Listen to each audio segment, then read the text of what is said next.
Welcome, Movie Lounge. Welcome to the Wednesday edition. I'm getting my days right. Sometimes I get them mixed up.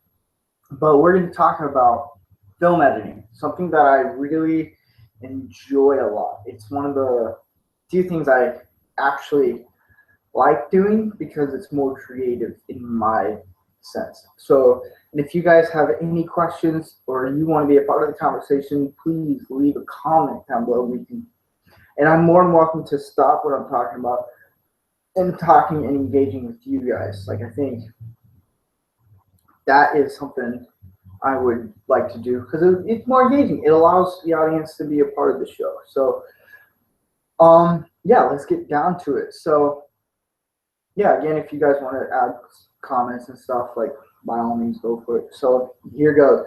So film editing, it's pretty much the second directors, in my opinion. It's where the editor gets to tell the story in a way that works. So sometimes directors won't, when they finally get to the editing room, or post-production is what you would call it.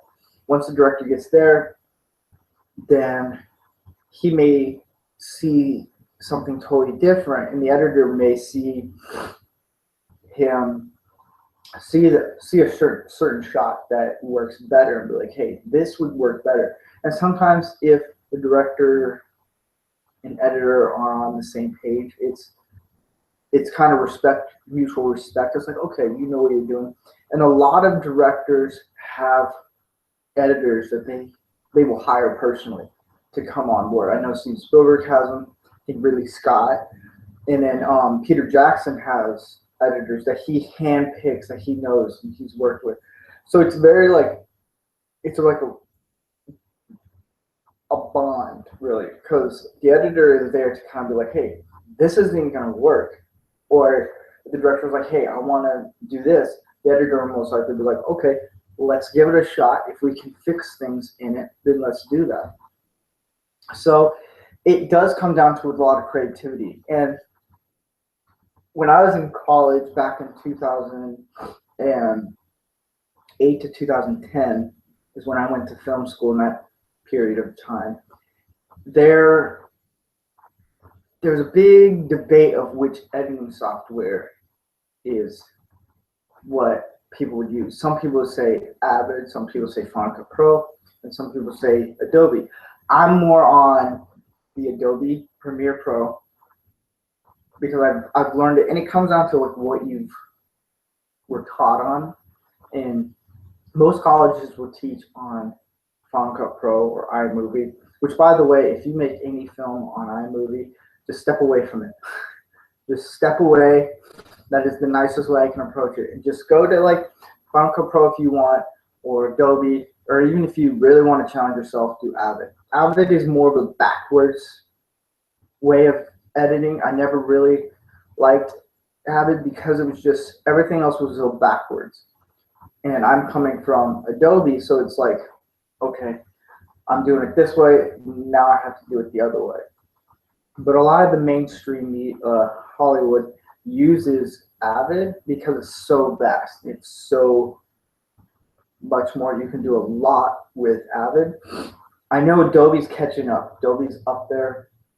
Final Cut Pro, I haven't used Final Cut Pro in who knows how long, probably since college. But I mainly tried my best to stick with Adobe because Adobe was a lot easier to use, and they fixed a lot of things that they had. Because I remember when CS4 came out, it was just an utter crap fest. I hated it, but I still worked with it because it was challenging. It gave me patience. A lot of editing involves patience. You're going to get frustrated. You're going to get impatient. You're going to have a lot of crashes. Always save your stuff as much as you can. Once CS6 came out, it became a lot better. And I ended up getting CS6 right before they went into the cloud deal, which I may get back into. But CS6 was something that was here, CS4, CS5, right around here. And then CS6 jumped up higher. And it allowed you to do more. And rendering was so much easier. And in college, everyone swore by that Final Cut Pro was the best. And I just never really believed it. And it mostly comes down to, oh, it's because Apple owns it, so that's why it's good. Not necessarily. Just because it has a big popular name brand doesn't mean it's always going to be good.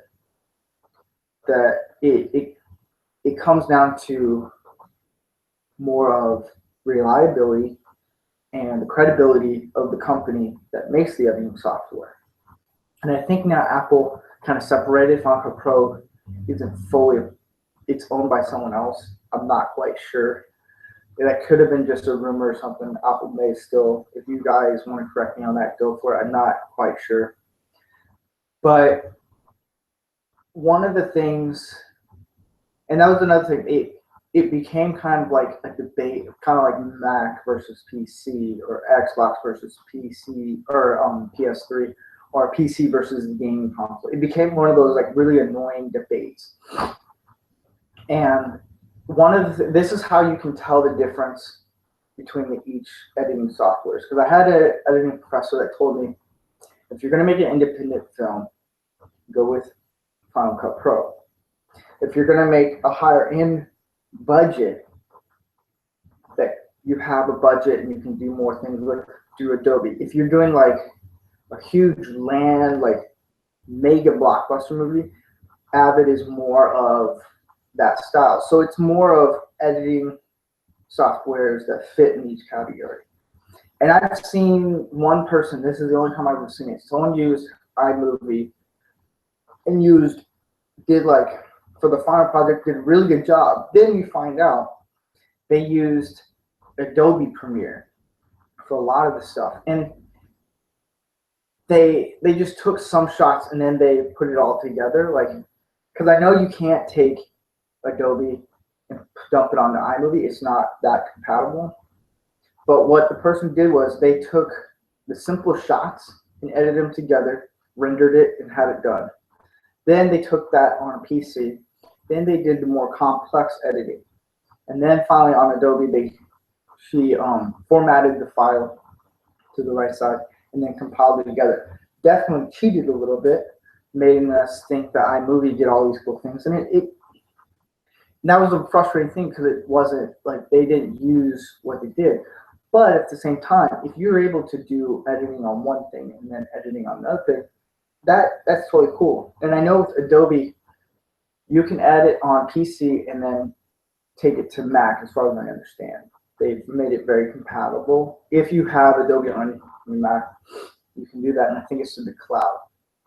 But it does come down to storytelling. If you like putting stories together and creating things, editing is very fun. It's very frustrating. Like, you're going to get crashes a lot. Your computer's going to freeze when you edit. That's why you need a very strong computer to do it, because I know we're reaching into the whole 4K of editing, and that's a pain in the butt. If you don't have the right stuff and you're editing on, like, say, Red, their data is so big that it can fry your computer if you don't have a strong enough computer for it. And I know Arri Alexa has a very high-end camera that does footages. So it does come down to your computer, of like what you have. I know some people will swear by a Mac. I'm more of a person that wants to build my computer for editing, and that's it.